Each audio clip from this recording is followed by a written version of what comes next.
어서오세요. 오늘은 그녀는 증인의 얼굴을 하고 있었다. 하편인데요. 지난번에 매슈가 리처드가 무슨 일을 저지른 것 같은 느낌을 받았죠. 그리고 한편 매슈의 부인인 미라는 과거에 대해 생각해보고 있어요. 과거에 미라가 전 남친이었던 제이라는 사람이 있었는데 그 사람이 되게 폭력쟁이였는데 죽었어요. 그래서 그때의 일에 대해 지금 생각하는 거예요.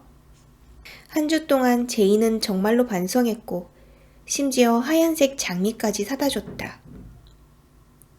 일주일 뒤 수요일 아침에 경찰관이 미라를 찾아와서 제이 사라반의 여자친구가 맞는지 물었다.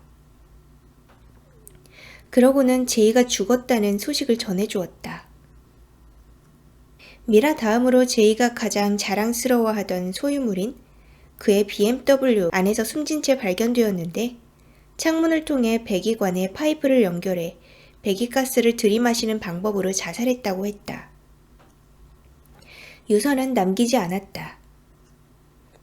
그 후로 몇 주 동안은 꿈을 꾸는 듯 했다. 사람들은 그녀를 슬픔에 잠긴 여자친구로 대했지만 사실 미라는 운 좋게 살아난 기분이었다. 그 기간에는 매슈를 한 번도 못 만났지만 상관없었다. 마음 깊은 곳에서는 아래층 남자가 제이의 죽음과 관계가 있다고 확신했기 때문이다.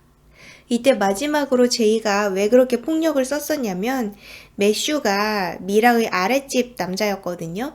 근데 둘이 막 이야기를 나눴거든요. 그래서 그 뒤로 제이가 매슈에 대해서 언급하면서 막 엄청 때리고 난리였어요. 제이와 미라의 진실을 아는 사람은 매슈뿐이었고 제이 같은 이기주의자가 절대로 자살할 리가 없기 때문만은 아니었다. 제이가 죽기 며칠 전 침실 창밖을 내다봤을 때 주차장에서 제이와 이야기하던 매슈를 봤기 때문이었다. 제이는 자기 차를 자랑했고 매슈는 차에 대해 열심히 묻고 있었다. 이제는 매슈가 제이를 어떻게 죽였는지 알 것 같았다.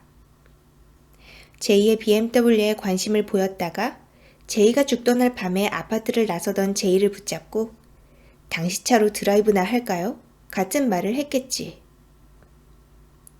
제이는 좋다고 했을 테고 차에 탄 매슈는 어떻게 제이를 제압해서 자살로 꾸몄을 것이다. 그런데도 추수감사절 방학이 끝나고 막상 매슈를 다시 봤을 땐 자신이 틀렸을지도 모른다고 생각했다. 그녀에게 다가오는 매슈의 표정이 너무도 걱정스러웠기 때문이다. 저렇게 조곤조곤 말하는 역사학도가 정말로 경찰에게 잡히지 않을 정도로 완벽한 살인을 저질렀다고? 미라는 마음이 바뀌었다. 어쩌면 제이는 겉으로는 나르시시스트이자 이기주의자처럼 보였어도 사실은 미라를 학대하는 자신의 행동을 부끄러워했고 그래서 자살한 건지도 모른다. 그리고 오랜 세월이 흐른 지금 미라는 다시 그 일을 떠올리며 매슈가 정말로 제이를 죽였는지 생각했다. 당연하지. 제이가 죽자마자 매슈가 죽인 거라고 확신했었잖아. 함께 살면서 남편을 의심한 적이 이번이 처음은 아니었다. 매슈는 정상적인 사람이긴 해도 비뚤어진 유년기를 보냈다.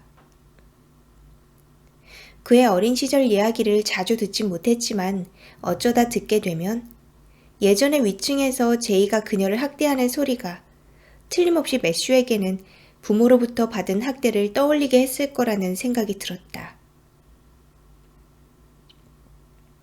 만약에 매슈가 정말로 제이를 죽였고 그 일이 너무 즐거워서 그 후로 계속 살인을 저질러 왔다면?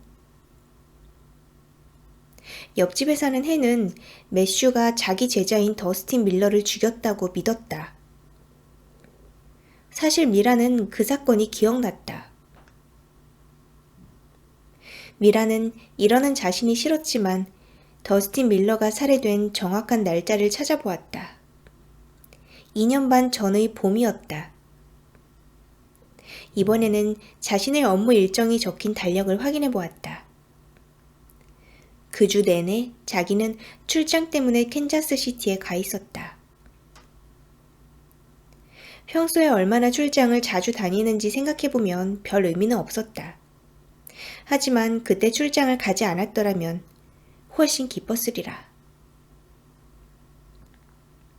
그리고 이제는 스콧이 죽었다.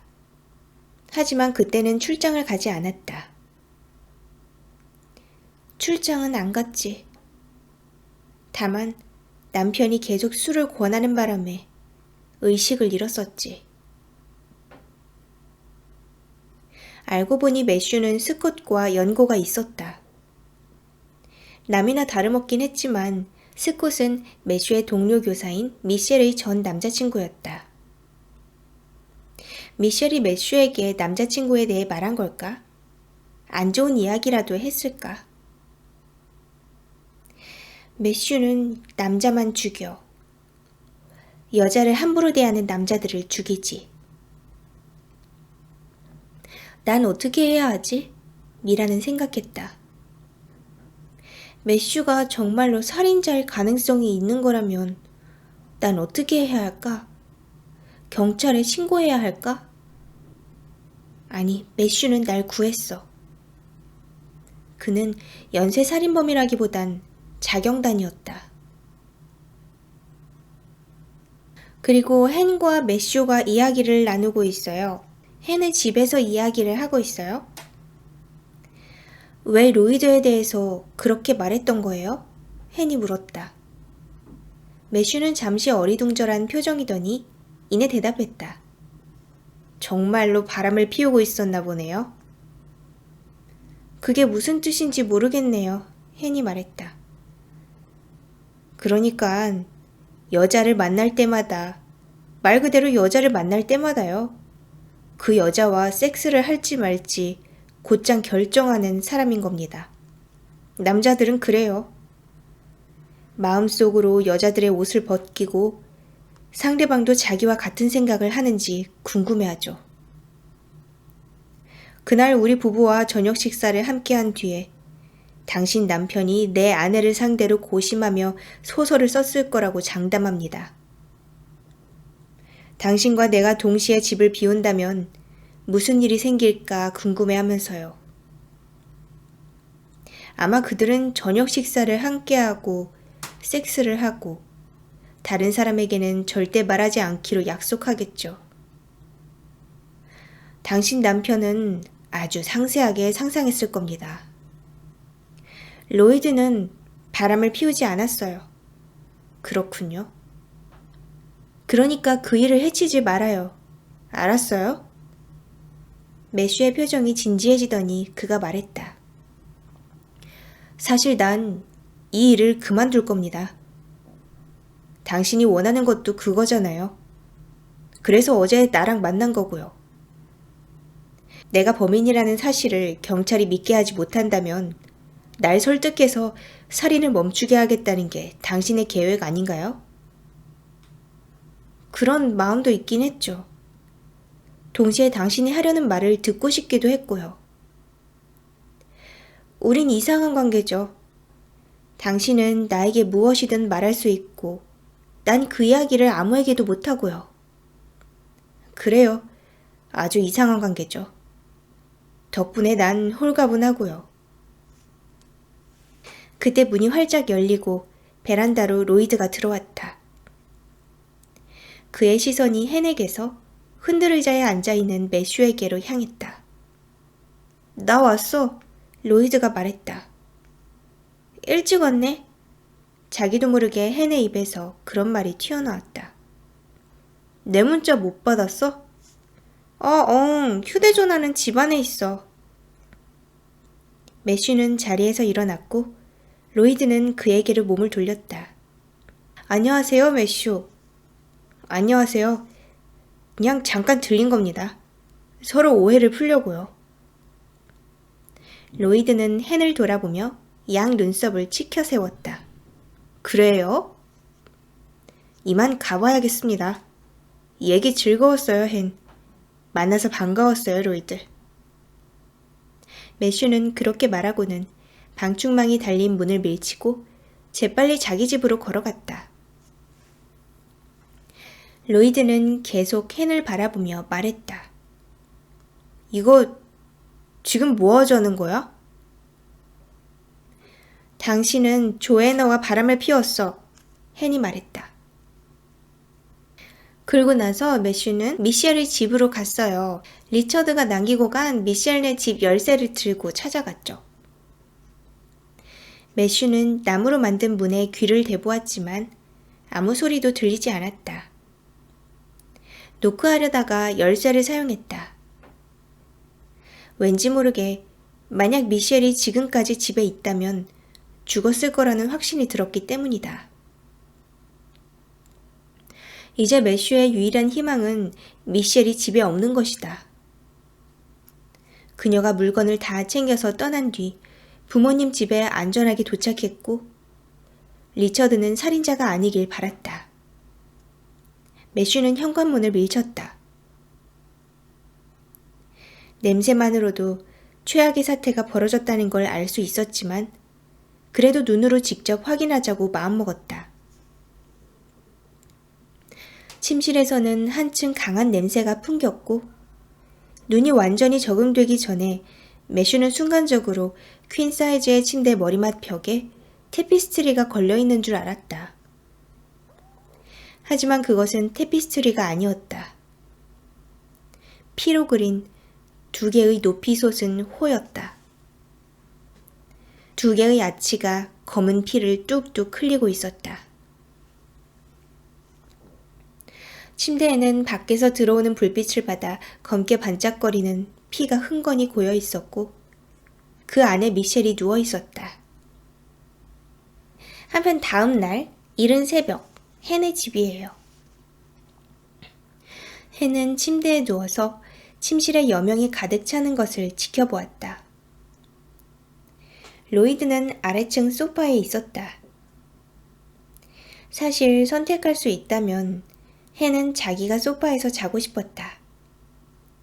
하지만 로이드가 1년간 조애너와 바람을 피웠다고 인정하고 나자 그녀가 소파에서 자고 로이드가 침대에서 편히 자는 게 부당해 보였다.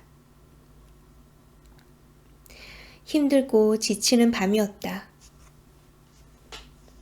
헨이 바람을 피웠다고 비난하자마자 로이드는 얼굴을 일그러뜨리더니 울음을 터뜨렸다. 사실 울음을 터뜨렸다는 정확한 표현이 아니다.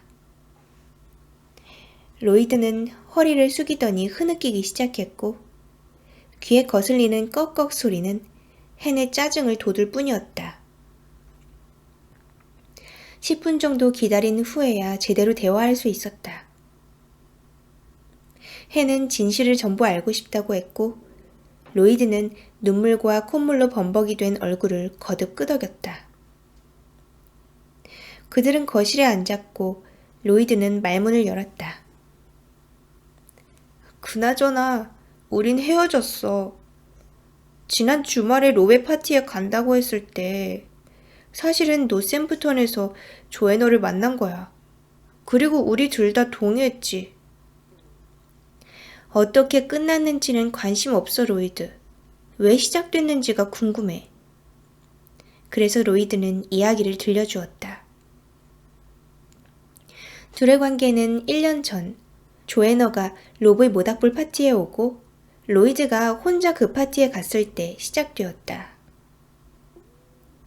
그날 밤 두 사람은 선을 넘었지만 그 후로 이메일을 주고받았고 나중에는 전화통화를 하면서 차츰 관계가 깊어졌다.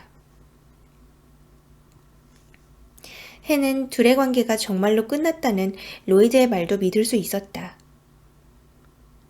로이드와 조애너의 관계가 세기의 사랑이 아니라는 사실이 분명했기 때문이다. 헨은 그 이상을 바랐던 걸까? 마음 한구석으로는 로이드에게서 조애너를 미친 듯이 사랑하고 그러니 너와 헤어지고 싶다 라는 말을 듣고 싶었을까? 대체 어젯밤에 로이드는 왜 그렇게 운 거지? 배신을 당한 사람은 그녀였다.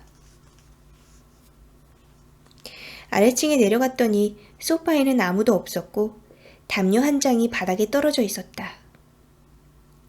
로이드! 해는 큰 소리로 그를 불렀지만 부르자마자 그가 집에 없다는 걸 깨달았다. 진입로가 보이는 창문으로 걸어갔더니 폭스바겐이 사라지고 없었다. 부엌에는 쪽지도 없었다. 해는 휴대전화를 꺼냈다. 문자도 음성 메시지도 없었다. 로이드의 전화번호를 누르자 발신음이 들리는 동시에 거실에서 익숙한 멜로디가 흘러나왔다. 해는 종료 버튼을 누르고 소파 옆에 떨어진 담요를 들췄다. 거기에 로이드의 휴대전화가 있었다.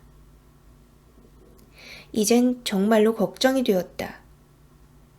매슈의 일을 말하려고 경찰서에 간 걸까? 어쩌면 직접 매슈를 만나러 갔을지도 모른다. 한편 리처드는 자기의 형인 매슈가 자기가 한 짓을 보고 다니는 것을 미행하고 있어요. 이제는 형도 내가 자기 여자친구 미셸에게 무슨 짓을 했는지 알 것이다. 하지만 형은 직접 가서 확인해야만 했다. 난 멀리서 형을 지켜보았다. 형은 아마 나와 직접 합의하려고 할 것이다. 다른 사람에게는 알리지 말자고 할 것이다. 어쨌거나 형은 아버지를 죽였다. 비록 자기는 안 죽였다고 맹세했지만 형이 한 짓이라는 걸 우리 둘 다 알고 있다. 당시의 형은 힘이 셌고 아버지는 매우 쇠약해진 상태였다. 따라서 아버지를 지하 저장고의 계단으로 데려가 아래로 내던질 수 있었다. 아버지를 발견한 사람은 물론 나였다. 아버지는 목이 뒤로 돌아간 헝겊인형 같았다. 내가 미셸의 집으로 들어갔을 때 미셸은 당연히 내가 형이라고 생각했다. 과거의 셀리가 그랬듯이. 내가 형이 아니라는 걸 깨달았을 땐 이미 늦었다. 나는 그녀의 집 안에 있었고 문은 잠겨 있었으니까. 슬픈 아파트 불빛 속에서 미셸은 내 얼굴을 볼 수 있었다. 형은 내게 전화하고 또 전화한다. 내가 받지 않으리란 걸 알면서도.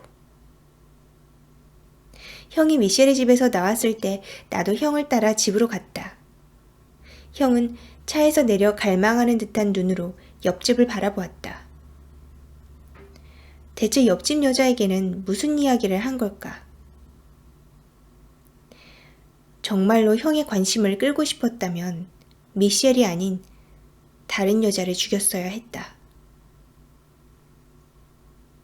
그리고 지금 로이드가 집에서 핸드폰도 둔 채로 사라졌었잖아요. 그 로이드는 매슈를 미행해서 매슈가 학교로 출근하는 걸 쫓아갔어요. 그리고 매슈는 다 알아채고 있었죠. 안녕하세요, 로이드.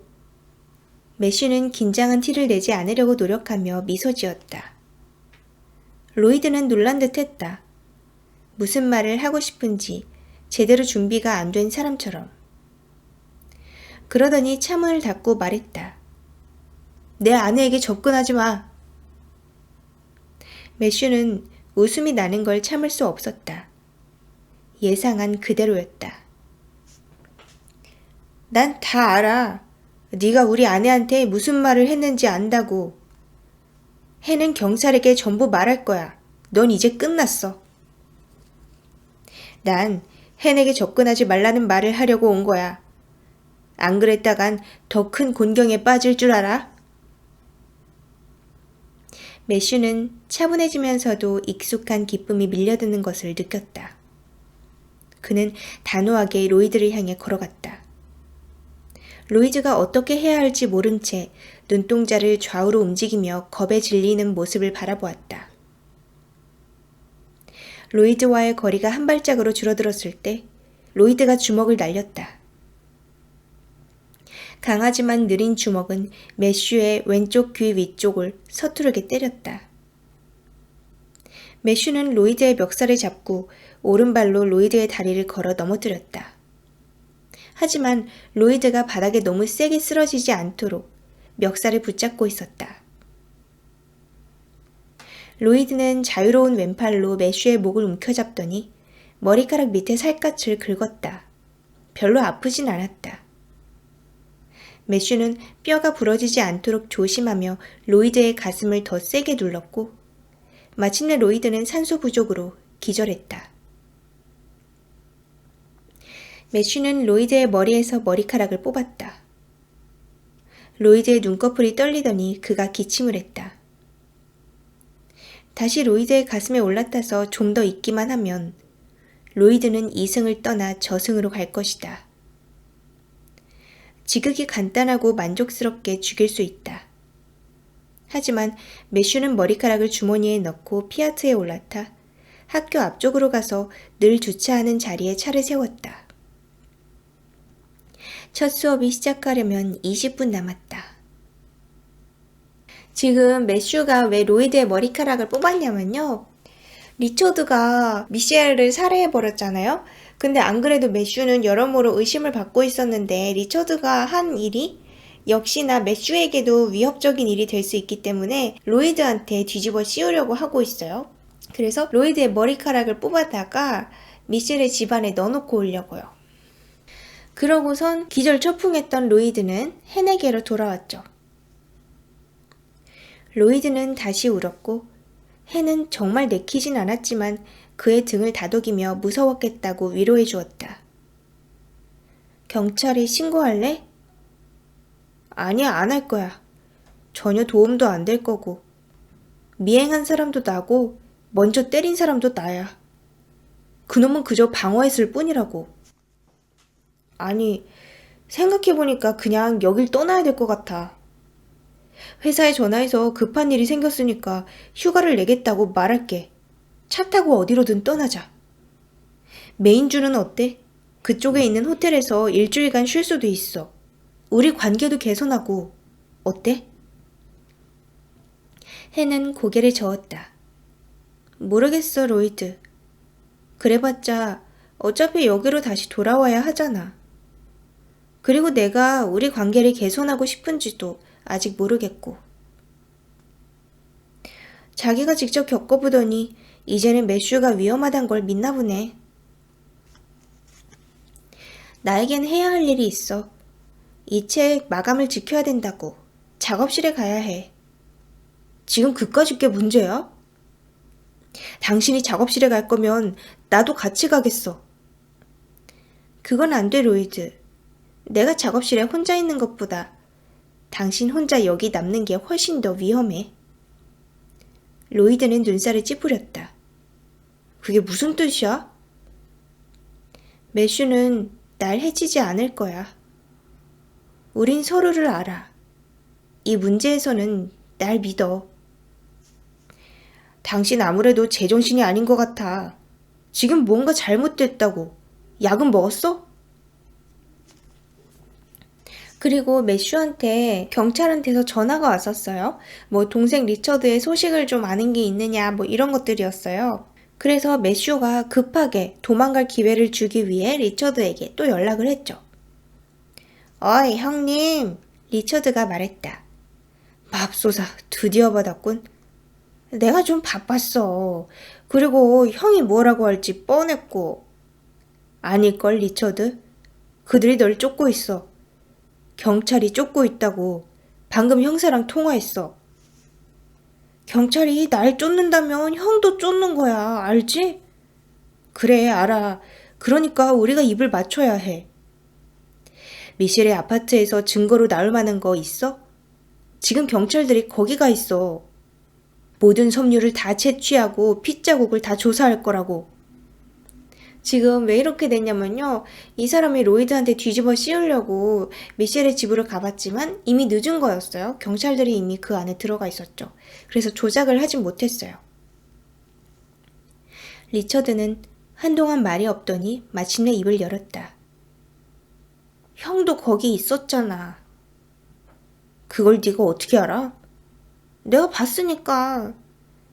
그 많은 피를 본 기분이 어때? 내 기분이 어떨지 알잖아. 역겨웠어. 네가 한 짓은 역겨워. 미셸은 죽어야 할 사람이 아니야. 너도 알잖아. 형만 재미보게 할 수 없었어. 게다가 그 추잡한 놈들을 좀 죽였다고 해서 형이 도덕적으로 우월한 건 아니지. 현실에서는 형도 나만큼이나 역겹고 변태적이야. 그래, 네가 하는 말에 다 동의해. 그러니까 내 질문에 대답 좀 해. 경찰이 미셸의 아파트에서 뭘 찾아낼까? 리처드는 한숨을 쉬었다. 우리는 같은 DNA를 갖고 있어. 내가 도망쳐야 된다면 형도 마찬가지라고. 어쨌든 넌 도망쳐야 돼. 빨리. 알겠어? 경찰이 널 쫓으면 난 널 돕지 않을 거야. 그땐 네가 알아서 해. 고마워. 기대도 안 했어. 넌 미셸을 죽였어. 매슈는 고음의 날카로운 목소리로 외쳤다. 자신에게 그런 목소리가 있는 줄도 몰랐다. 그로서는 할 수 있는 일을 다 했고 리처드에게 경고도 했다. 이제는 스스로를 보호해야 한다. 그때 위층에서 딸칵 소리가 났다.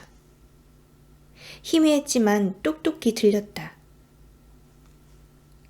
보일러가 켜진다거나 냉장고 속 제빙기가 돌아간다든가 벽이 기지개를 켠다든가 하는 가끔씩 집에서 들릴 법한 소리가 아니었다. 문이 닫히는 소리 같았다. 매슈는 천천히 그리고 조용히 계단 쪽으로 걸어갔다. 매슈가 벽장 문 손잡이를 잡았을 때 갑자기 문이 벌컥 열리더니 한 남자가 튀어나와 머리로 매슈의 명치를 들이받았다. 매슈는 뒤로 쓰러졌고 남자도 바닥으로 쓰러졌다. 매슈는 손에 들고 있던 곤봉을 휘둘러 침입자의 어깨를 맞췄다. 남자는 아파서라기보단 두려움에 비명을 지르더니 고개를 들었다. 로이드였다. 이를 악문 채 눈을 크게 뜨고 있었다. 매슈는 그에게 한 걸음 다가갔다. 이건 무단 침입이야. 다 들었다고 이 괴물아! 로이드가 그렇게 말하자 매슈는 곤봉을 휘둘렀다. 그리고 지금은 헨이 로이드가 어떻게 되는지는 모르고 있고요. 헨의 친구인 롭을 통해서 조애너의 전화번호를 알아냈어요. 그리고 조애너에게 전화를 걸었죠. 조애너, 나 헨이에요. 로이드의 아내요. 2초간 정적이 흘렀고 헨은 조애너가 조용히 전화를 끊은 줄 알았다. 하지만 조애너의 목소리가 들렸다. 안녕 헨. 헨, 정말 미안해요. 용서해줄 거라고는 기대도 안 해요. 난 용서받을 자격도 없는 거 알아요. 조애너, 괜찮아요. 당신에게 소리 지르려고 전화한 거 아니에요. 나도 내가 왜 전화했는지 모르겠어요. 로이드의 사정 말고 당신 사정도 들어보고 싶어요. 로이드는 당신 둘이 끝났다고 했어요. 지난 주말에 만났을 때 헤어지기로 했다고요. 로이드가 그렇게 말했어요? 네. 짜증난 한숨 같은 소리가 들렸다. 하나만 물어봐도 될까요, 헨? 물어봐요. 최근에 둘이 이혼을 상의했나요? 아니요. 우린 최근에 집을 샀어요. 이혼을 상의한 적은 없어요. 로이드가 그러던가요? 그러면 혹시 돌려서라도 이혼하자고 했냐고요? 그런 적 없었어요? 로이드는 당신들이 불행했고 관계는 틀어졌고 당신이 결혼 생활을 어떻게든 유지하려고 집을 혼자 구입한 거라고 했어요. 전부 사실이 아니에요. 로이드의 마음속에서는 사실이었을지 모르지만 우린 그런 대화는 전혀 한 적이 없어요. 나에게 불행하다고 한 적도 없고요. 그이가 바람을 피웠다는 걸 알고 난 큰 충격을 받았다고요. 그러고서는 둘이서 이야기 잘 나눴고 평화롭게 전화를 끊었어요. 로이드는 그녀가 생각했던 것과 전혀 다른 남자였다. 바람을 피운 건 그렇다 쳐도 그녀뿐 아니라 조애너에게까지 뻔뻔하게 거짓말하는 건 완전히 다른 문제다. 갑자기 조애너가 적이 아니라 같은 피해자처럼 느껴졌다. 자신이 정말로 원하는 일은 집에 돌아가서 로이즈에게 짐을 꾸리도록 하는 것이라고 해는 결론 내렸다. 하지만 보나마나 로이드는 그녀가 위험하다면서 그 말을 따르지 않을 것이다. 문제는 집으로 돌아가면 당연히 로이드를 상대해야 한다는 것이다. 먼저 로이드에게 전화해서 짐을 챙기러 집에 갈 거지만 당신과 이야기하고 싶지는 않다는 말을 하기로 했다. 로이드의 전화는 음성 사서함으로 넘어갔고 해는 메시지를 남기지 않았다. 대신 집에 유선 전화가 있어서 그 번호로 전화했다. 하지만 유선 전화도 받지 않았다. 갑자기 작업실 불이 모두 꺼지며 실내가 어둠 속에 잠겼다. 여기 사람 있어요. 헨이 외쳤다. 멀리서 공허하게 미안해요 라고 외치는 소리가 들리더니 다시 불이 켜졌다. 불 꺼서 미안해요. 내가 부르는 소리 못 들었어요? 여기 나 혼자 있는 줄 알았어요. 아니요, 미안해요. 못 들었어요.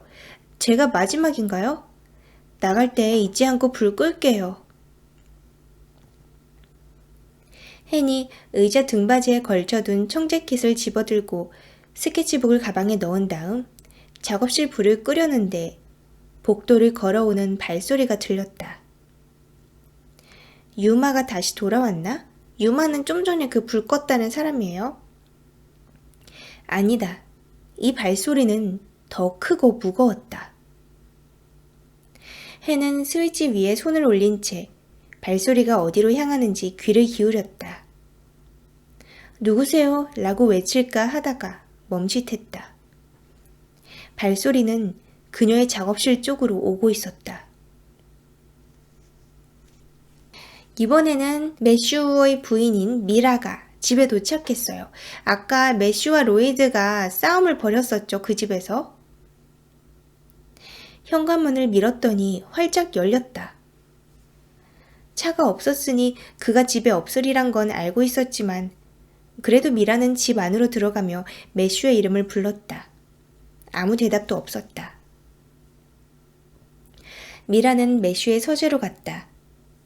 자기도 모르게 노크하려다가 손잡이를 돌리고 얼른 안으로 들어갔다. 처음에는 모든 게 정상으로 보였으나 주위를 둘러보던 미라는 매슈의 작은 장식품이 모두 사라진 걸 깨달았다. 타자기는 책상으로 옮겨져 있었다. 매슈가 서재의 물건들을 재배치하는 일은 흔치 않았지만 불안할 때 그런다는 걸 미라는 알고 있었다. 소파를 보았더니 빨간 베개가 움푹 파여 있었다. 마치 누군가 그걸 베고 잠이라도 잔 듯이. 바닥에는 모직 담요가 둘둘 말린 채 떨어져 있었다. 미라는 한동안 리처드를 잊고 살았는데 불현듯 생각이 났다. 리처드가 어젯밤에 여기서 자고 갔을까? 미라는 서재에서 나와 2층으로 가는 계단을 올라갔다. 침실로 가서 매슈가 침대에서 자는 흔적이 있는지 보고 싶었다. 침대는 정돈되어 있었지만 그래도 잔 흔적이 있었다. 시트를 꼭꼭 집어넣은 침대 모서리와 일렬로 늘어놓은 베개를 보건대 매슈가 정리한 듯 했다. 활짝 열린 벽장 문이 눈에 들어왔다. 놀랍진 않았지만 흔치 않은 일이었다. 출근 준비를 하는 아침이 아니고서는 주로 닫혀있기 때문이다. 틀림없이 매슈가 무언가를 찾으려고 저길 뒤진 것이다. 미라는 까치발로 서봤지만 선반 위는 고사하고 선반까지도 손이 닿지 않았다. 재봉방에 있는 나무 의자를 떠올리며 침실에서 나가 복도를 지나 천장이 기울어진 재봉방 문을 밀치고 들어갔다. 창문 밑에 의자가 있었고 미라가 방으로 절반쯤 들어갔을 때 바닥에 쓰러진 몸뚱이가 눈에 들어왔다. 미라는 큰 소리로 비명을 질렀다. 비명이라기보단 너무 놀라서 빽 지르는 외침에 가까웠다. 틀림없이 사람의 몸이었다. 재봉틀 테이블 밑에 발을 놓은 채 대각선으로 누워 있었다.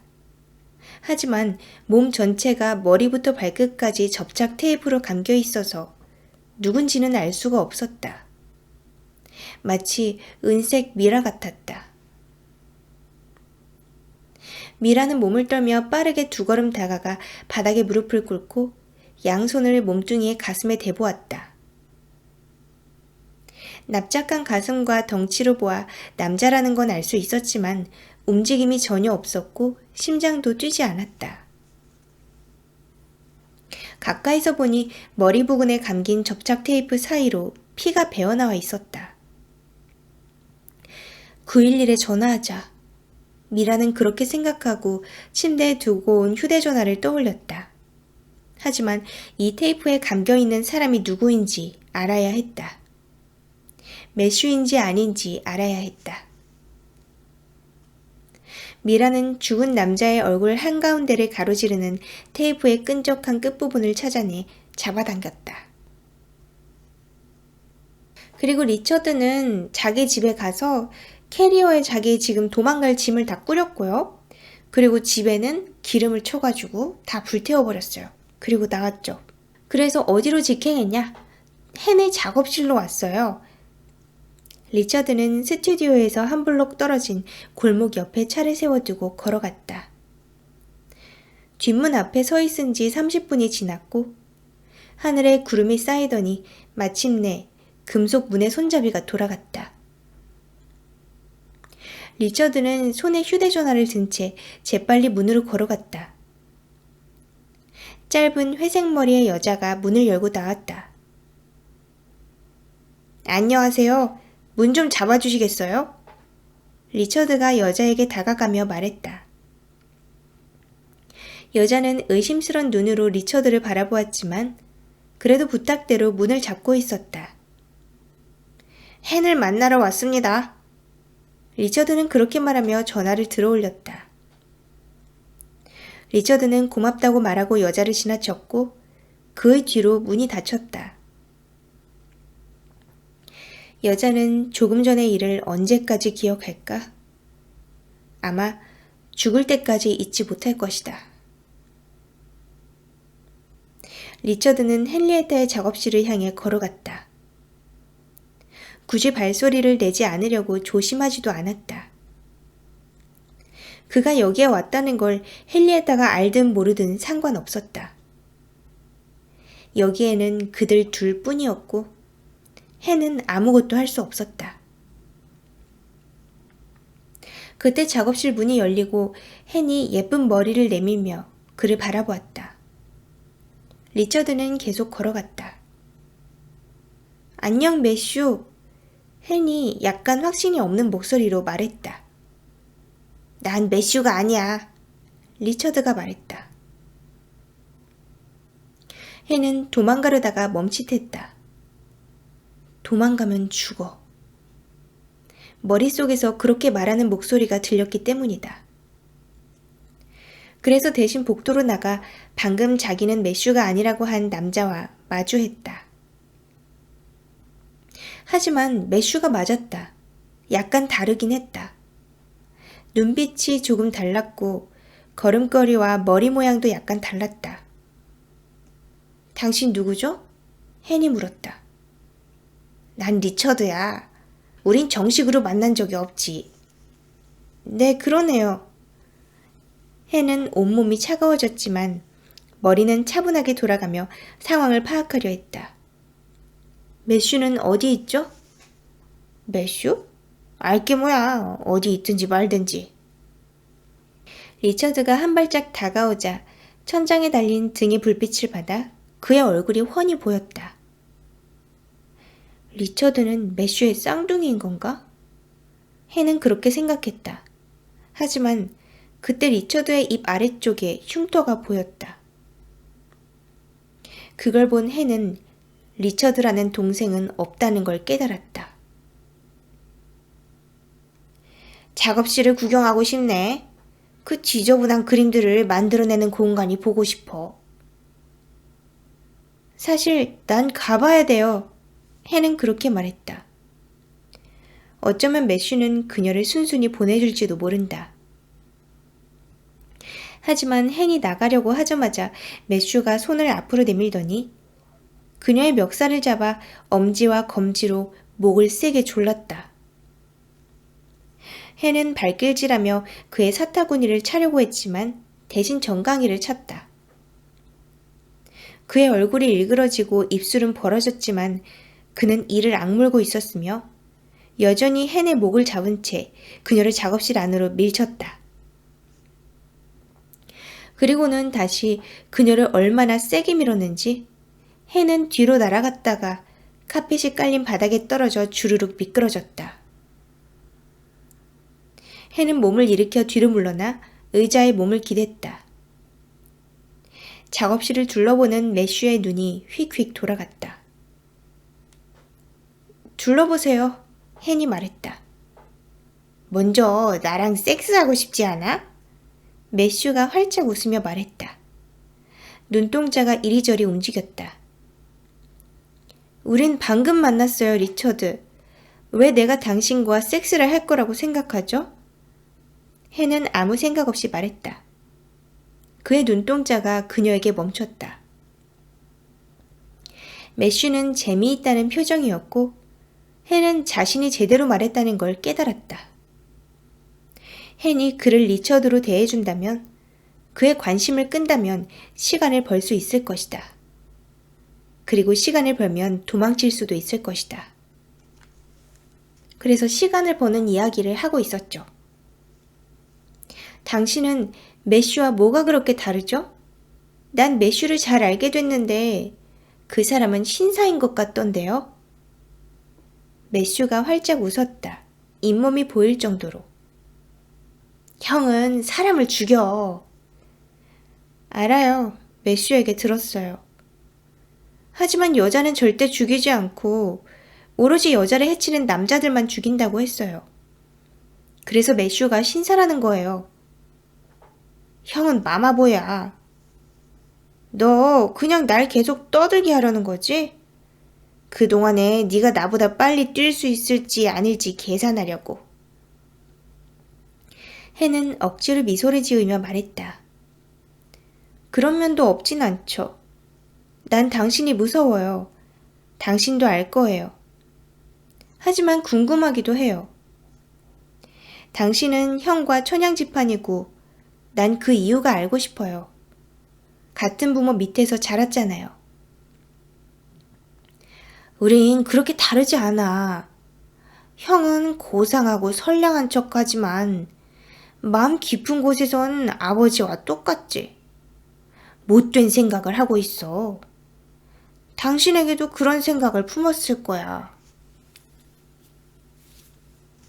하지만 매슈는 그런 생각을 실행하지 않아요. 매슈는 눈을 깜빡이고 입을 굳게 다물었다. 그래, 여자들한텐 그렇지. 여자들한텐 그 생각을 실행하진 않아. 그래도 사람을 죽여. 그리고 그걸 즐기지. 당신한테는 아니라고 말할 거야. 피를 보는 게 싫고 그냥 나쁜 사람들을 없애버리고 싶을 뿐이라고. 아버지처럼 타인을 해치는 사람들만 말이야. 하지만 그건 사실이 아니야. 형은 아버지를 죽였을 때 살인의 맛을 알아버린 거고 그래서 계속 죽이는 거지. 당신은요? 당신은 그런 생각을 실행하지 않았나요? 응, 그랬어. 아주 오랫동안 실행하진 않았지. 형은 온갖 재미를 다 보고 다니는데 난 가끔씩 상상만 했어. 심지어 형은 그게 얼마나 재밌는지도 말해주지 않았다고. 살인 이야기는 전혀 하지 않고 혼자 성인 군자인 척 했어. 하지만 난 형이 무슨 짓을 하고 다녔는지 알아. 형은 실수로 나에게 동료 교사 미셸에 대해 말했지. 자기가 그 여자에게 조언을 해주고 그 여자가 자기를 짝사랑한다고 했어. 미셸에게 재수없는 남자친구가 있다는 사실을 알자마자 난 깨달았지. 형이 다시 살인을 준비한다는 걸. 그래서 형이 스콧을 죽인 뒤에 난 미셸을 찾아갔어. 미셸은 날 보더니 아주 반가워하더라고. 당신처럼 날 형으로 착각한 거야. 하지만 미셸은 날 좋아하지 않았어. 싫어했지. 여자를 해친 게 미셸이 처음인가요? 헨이 물었다. 그런 셈이지. 근데 자기가 자초한 거야. 미셸은 유부남에게 전화해서 자기 집에 와달라고 했다고.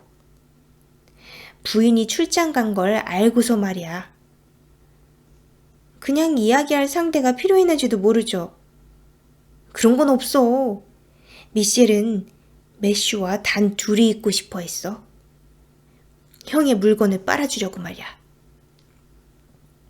난 그렇게 생각하지 않아요. 나와 매슈도 친구 사이지만 우리는 섹스와는 아무 상관없어요. 개소리? 형은 당신한테 흑심을 품고 있어. 당신도 틀림없이 그럴걸? 아니에요, 리처드. 난 그런 생각은 한 번도 한 적 없어요. 미셸도 그랬을지 몰라요. 그냥 친구가 필요했을 수 있다고요. 매슈는 어떻게 생각하죠?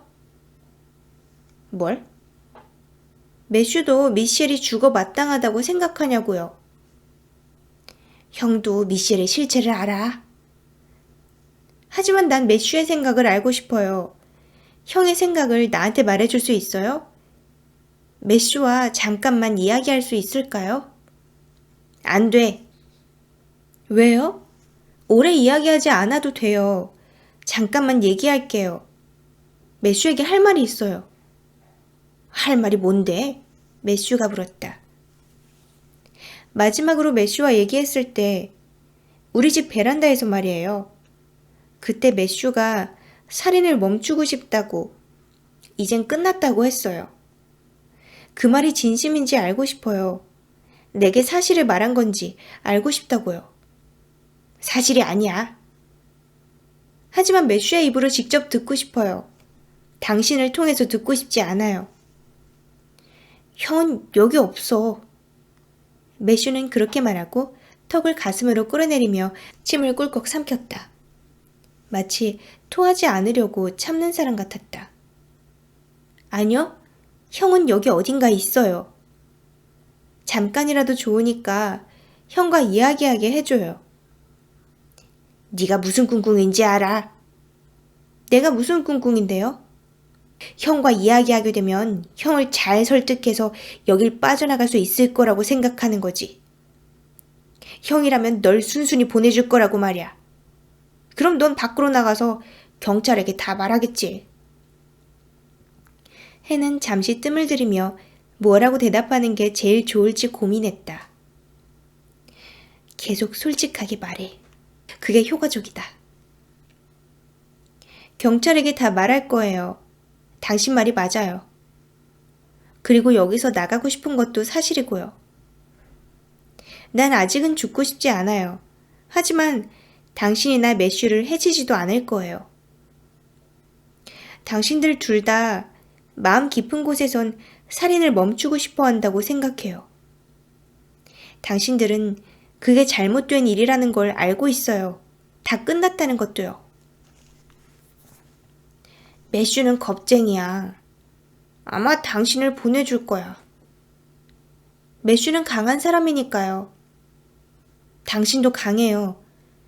오랫동안 당신 아버지처럼 나쁜 짓을 하고 싶었지만 하지 않았잖아요. 이젠 아니야. 그렇다고 해서 되돌릴 수 없는 건 아니에요. 아직 늦지 않았어요. 난 감옥에 가게 될 거야. 감옥이나 병원에 가게 되겠죠. 어느 쪽이든 도움을 받게 될 거예요. 도움이 필요한 사람은 형이지 내가 아니야. 헨은 아무 생각 없이 최대한 크게 소리를 질렀다. 매슈와 이야기하게 해줘. 지금 당장. 매슈는 눈을 마구 깜빡이더니 다시 턱을 끌어당겨 가슴에 댔다. 그의 눈에 눈물이 글썽거렸다. 헨. 잠시 후에 그가 나직이 말했다. 매슈? 방금 당신 동생을 만났어요. 당신과 다르던데요. 그의 탓만은 아니에요. 가정환경 때문이죠. 리처드는 아버지를 우상처럼 여겼고 그 때문에 삐뚤어진 것 같아요. 우리가 한 이야기 들었어요? 아니요. 리처드가 당신을 해치려고 했나요? 그랬던 것 같아요. 무서웠어요. 나도 리처드가 무섭습니다. 이젠 갔어요. 리처드를 여기에 가두려고 했나요? 네, 이 문은 안에서도 열려면 열쇠가 필요하거든요. 날 여기 가두세요. 네? 날 여기에 가둬달라고요. 자수하고 싶습니다.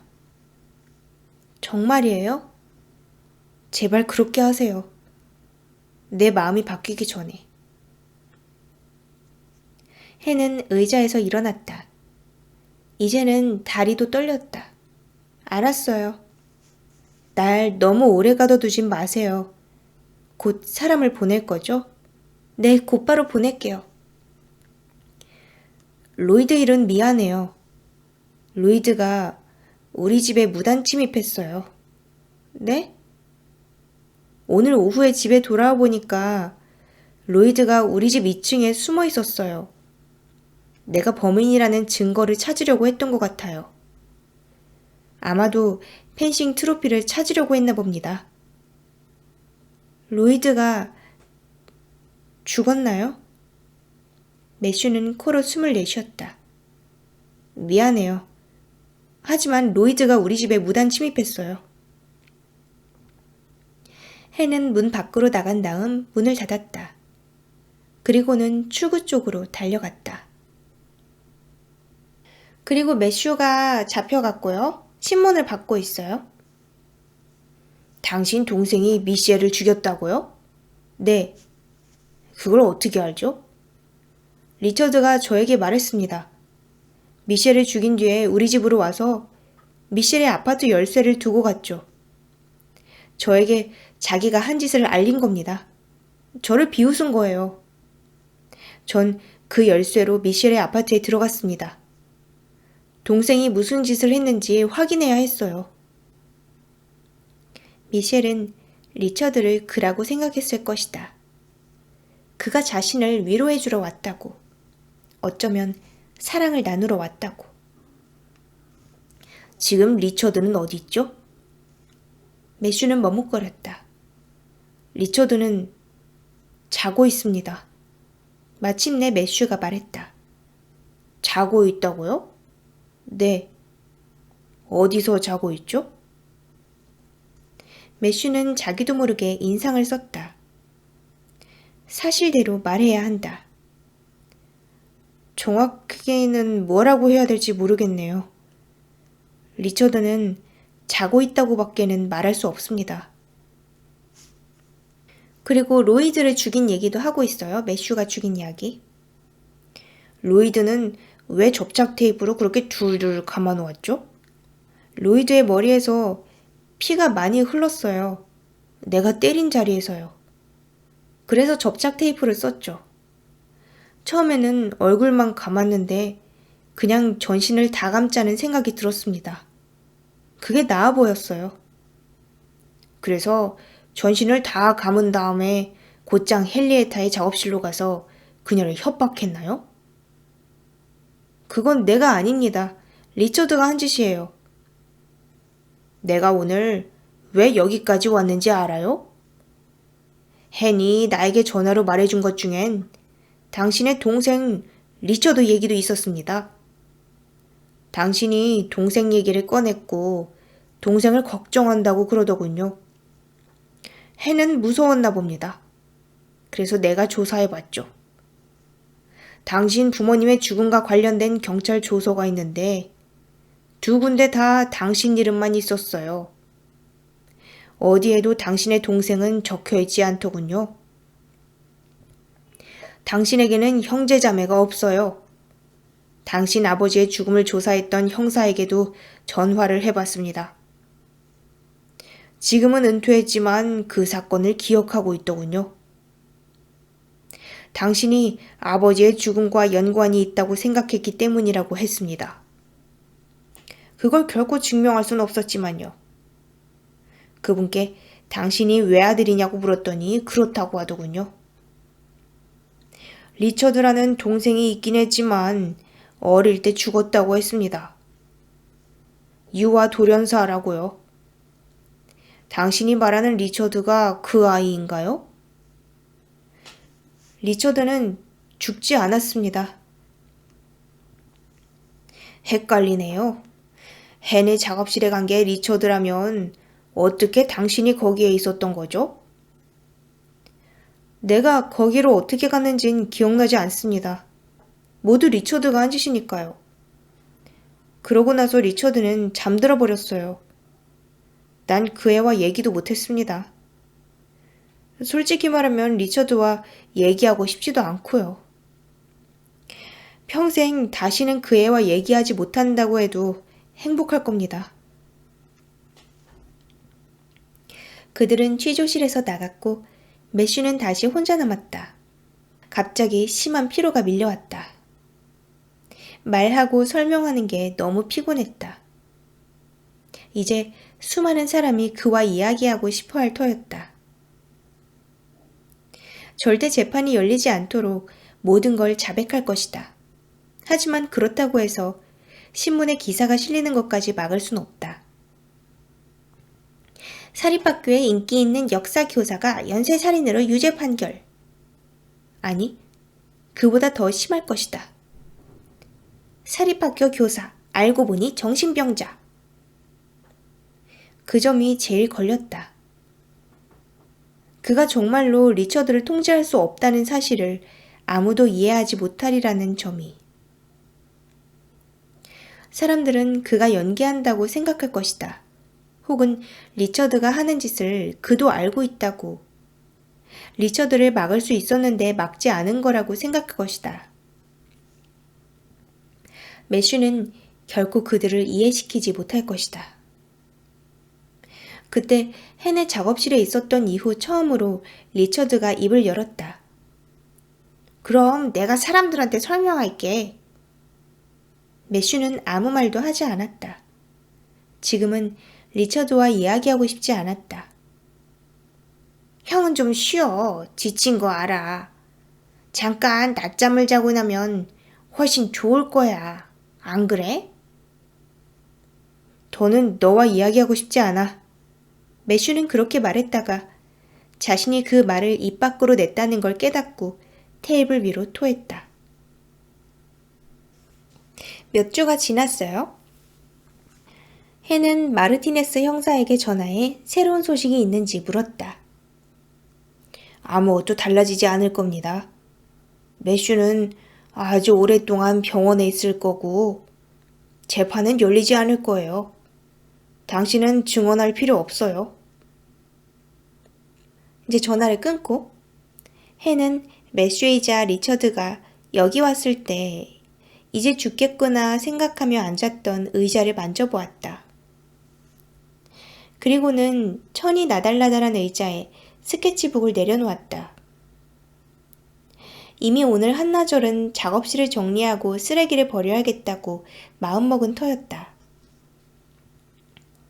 헨은 맨 위에 있는 상자를 집어들어 바닥에 내려놓고 그 옆에 앉아 상자를 뒤졌다. 대부분이 실패한 그림들이었다. 상자 밑바닥에는 스케치북에서 떼어낸 종이 한 장이 있었다. 종이를 뒤집었더니 그녀가 그린 더스틴 밀러의 초상화가 있었다. 더스틴이 매슈에게 살해되기 몇 달 전에 그린 그림이었다. 그림 속 더스틴은 그의 집에 있는 침대 가장자리에 앉아 턱을 치켜들었고 눈은 웃음기가 없이 거만했다. 헨이 그의 집에 딱 한 번 갔을 때 그린 것이다. 로이드가 고등학교 동창 둘과 레드삭스 전지훈련 경기를 보러 포트마이어스로 일주일간 떠났던 때였다. 당시 헨은 이틀간 빌리지 인에 가서 스케치북을 들고 칸막이 좌석에 앉아 위스키 사워를 홀짝이며 바에 앉은 사람들을 그렸다. 여기 나온 빌리지 인이 뭐냐면요. 예전에 매슈가 더스틴을 죽이려고 빌리지 인이라는 술집에 가가지고 계속 죽치고 있었거든요. 그 술집이에요. 첫째 날 밤에 더스틴이 그녀에게 다가오더니 그림을 봐도 되냐고 물었다. 더스틴은 헨보다 어렸고 너무 잘생겨서 딱히 매력적으로 느껴지지 않았다. 하지만 헨은 그림 몇 장을 보여주었고 그가 사주는 칵테일을 마셨다. 돌이켜보면 당시 그녀는 이미 조증이었고 더스틴이 그녀에게 접근했다는 사실에 엄청나게 우쭐했다. 더스틴에게서는 초록색 에너지 같은 기운이 뿜어나왔다. 나에게도 그림 한 장 그려줄 수 있나요? 두 번째 만났을 때 더스틴이 말했다. 물론이죠. 헨은 그렇게 말하고 새 종이로 넘겼다. 아니요. 여기 말고 우리 집에 가서 그려줘요. 왜요? 헨은 그냥 웃어넘기거나 싫다고 말하지 않고 그렇게 물었다. 그래야 더 특별하니까요. 어서 가요. 내가 사는 집을 보여줄게요. 이상하게 굴지 않겠다고 약속하죠. 이미 이상하게 굴고 있어요. 헨은 그렇게 말했지만 자신도 이해할 수 없는 무언가에 이끌려 더스틴을 따라 나섰다. 결과를 알 수 없는 무언가를 시작한다는 전율이었을 수도 있고 로이드를 사랑하는 마음이 얼마나 강한지 시험해보고 싶었을 수도 있다. 더스틴의 집은 빌리지 인에서 멀지 않았고 헨의 집에서 아주 가까운 빅토리아 양식의 아파트 2층에 있었다. 헨은 의자에 앉아 20분간 그림을 그린 다음 스케치북에서 종이를 뜯어내 더스틴에게 주었다. 대상을 잘 담아낸 그림이라고 헨은 생각했다. 더스틴의 자신만만한 젊음, 얼굴선, 자세, 친밀한 배경. 마음에 드네요. 더스틴은 그렇게 말하더니 헨에게 키스하려고 몸을 어색하게 내밀었다. 헨은 웃었지만 그와 키스했다. 봄처럼 파릇한 에너지와 가까워지면 어떤 기분일지 알고 싶었다. 누군가가 자신의 육체를 정말로 원하는 것이 어떤 기분일지 한 번 더 알고 싶었다.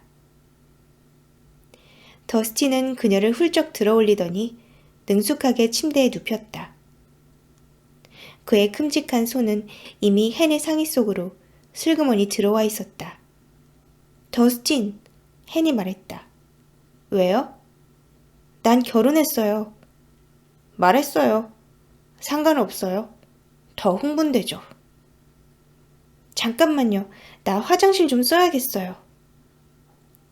사실은 화장실에 갈 필요가 없었지만 헨은 생각할 시간이 필요했다. 정말로 이렇게 치명적인 실수를 저지를 생각인 걸까? 이게 정말로 그녀가 원하는 일일까?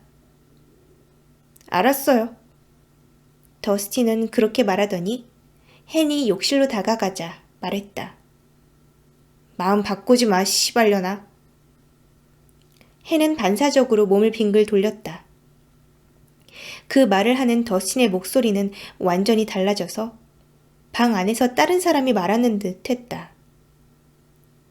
하지만 침대 머리맡에 놓인 스탠드 불빛 아래 보이는 더스틴의 얼굴도 달라져서 눈에서는 아무런 감정도 읽을 수 없었다.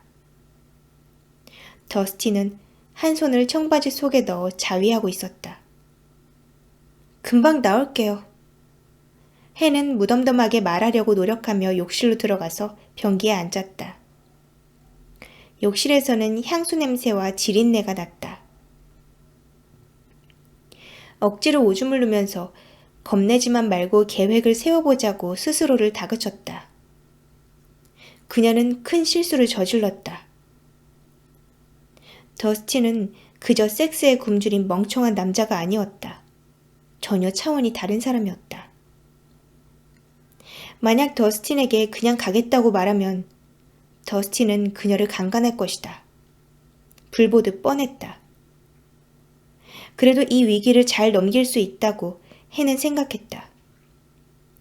그냥 섹스를 해주고 살아서 여기를 나가자고 마음먹었지만 그렇게 생각하니 속이 울렁거렸다. 해는 아직 옷을 입고 있었고 따라서 원한다면 욕실에서 나가 곧장 현관으로 가서 그에게 잡히기 전에 여기서 빠져나갈 수 있었다. 하지만 스케치북이 침실에 있었고 그걸 두고 가는 건 생각도 할 수 없었다. 첫째로 스케치북엔 집 주소가 적혀 있었고 또한 개인적인 그림이 가득 있었다. 로이드 그림까지 있었다. 해는 변기물을 내리고 수납장을 열어보았다. 면도날이나 깡통에 든 면도 크림처럼 무기로 쓸 수 있는 물건이 있길 바랐지만 쓸모없는 물건뿐이었다. 그때 욕실 문을 두드리는 소리가 나더니 더스틴 목소리가 들렸다. 빨리 나와. 나도 오줌 넣어야 돼. 지금이 기회라고 생각했다. 헨이 욕실에서 나가자 우통을 벗은 더스틴이 욕실 문을 열어둔 채 그녀를 지나 변기로 갔다. 오줌줄기가 변기 옆 바닥에 떨어졌다가 이내 변기 속으로 떨어지는 소리가 들렸다. 헨은 최대한 빠르게 침실로 가서 의자에 놓인 스케치북과 이제는 바닥에 떨어진 더스틴의 초상화를 집어들고 재빨리 거실을 가로질러 현관으로 갔다. 어디 가는 거야? 헨이 문 손잡이를 돌리자 더스틴이 다시 위협적인 목소리로 말했다. 그녀는 잠시 머뭇거렸다. 자신의 행동이 예의 바르지 못하다는 터무니없는 두려움 때문에 하마터면 그만 가겠다고 말할 뻔하다가 그냥 문을 열고 나갔다. 계단을 빠르게 내려갔지만 결국 1층에서 더스틴에게 붙잡혔다. 그는 헨의 팔 위쪽에 부드러운 살을 움켜잡았다. 소리 지를 거야. 사람들이 다 들을 수 있게 소리 지를 거라고. 더스틴이 옆쪽에 있는 문을 힐끗 바라보았다. 1층에 있는 집의 현관문인 것 같았다. 문 너머로 텔레비전 소리가 들리는 듯 했다. 농담 아냐? 헨이 그렇게 말하자 더스틴은 그녀의 팔을 놓더니 아무런 감정도 없는 눈으로 그녀를 똑바로 바라보았다. 다음을 기억하지. 더스틴의 목소리는 차분했다. 그러더니 소리 없이 입으로만 이 쌍년아 라고 말했다. 헨은 공동 현관문을 열고 축축한 밤공기 속으로 나갔다. 다음에 더스틴을 봤을 때 그는 시신 운반용 자루에 들어가 집에서 나오고 있었다. 헨은 로이드에게 그 일을 절대 말하지 않았고 경찰에게도 알리지 않았다. 경찰에게 알리지 않았다는 사실에 죄책감이 들었는데 그 사건이 더스틴의 죽음과 연관이 있을 수도 있기 때문이었다. 만약 더스틴이 그녀를 강간하려고 했다면 전에 다른 여자도 강간했을 것이고 그렇다면 그게 살인 동기가 될 수 있다. 하지만 헨은 경찰서에 가지 않았다. 도저히 갈 수 없었고 마침내 그때 있었던 일이 자신의 상상이라고 믿게 되었다. 이제 헨은 그 스케치를 바라보았다. 현재예요. 젊은 강간범의 초상화라고 제목을 달면 되겠다고 생각하며 하마터면 미소까지 지을 뻔했다. 이 그림을 가지고 있었다는 사실을 거의 잊고 있었다. 그날 밤 그녀는 무사히 집에 돌아와 충격으로 몸을 떨며 운 좋게 탈출한 기분에 젖은 뒤 이 그림을 상자 밑바닥에 밀어 넣었었다. 왜 이 그림을 버리지 않았을까? 아마도 몇 년이 지난 지금 이 그림을 발견하고 그 일이 정말로 일어났다는 사실을 깨닫기 위해서였을 것이다. 해는 종이 속 연필로 그린 선을 손으로 쓸어보았다. 더스틴 밀러의 얼굴은 아주 세세하게 그린 반면 주위는 대충 그려져 있었다. 그림 속의 서랍장 위에는 물건들이 놓여 있었는데 대부분 술병이었지만 그중 하나가 어렴풋이 펜싱 트로피처럼 보였다. 칼을 들고 앞으로 공격하는 펜싱 선수 상 같았다. 이 그림을 그린 지 얼마 지나지 않아 매슈는 더스틴을 사냥해서 죽였고 바로 저 트로피를 가져갔다.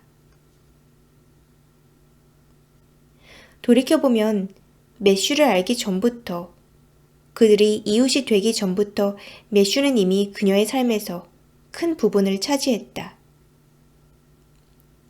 그녀와 매슈가 마침내 만났다는 사실이 이제는 타당하게 느껴졌다.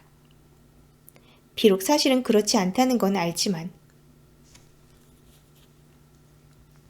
해는 재활용 쓰레기통에 버릴 그림 더미 위에 초상화를 올려놓았다가 생각이 바뀌어서 초상화를 제도대로 들고 간 다음 잉크 롤러를 가져와서 그림 위에 검은 잉크를 칠했다. 그리고는 종이를 구겨서 버렸다. 이런 스토리였어요. 처음부터 끝까지 이거 책을 직접 읽어보시면 제가 생략한 부분이 엄청나게 많은데 아주 사소한 떡밥 하나 놓치지 않고 모두 회수하는 걸 확인하실 수 있을 거고요. 엄청 재밌었죠. 스토리도 재밌었고요. 그리고 나름 정의의 연쇄 살인마였고요. 그리고 그렇다고 해서 살해당한 사람만이 잘못한 것도 아니었고 살해당하지 않은 다른 사람들도 다 나름대로의 잘못이 다 있긴 했었죠. 재밌었습니다. 그러면 읽어주는 예니밍은 다음 시간에 만날게요. 안녕! 스슥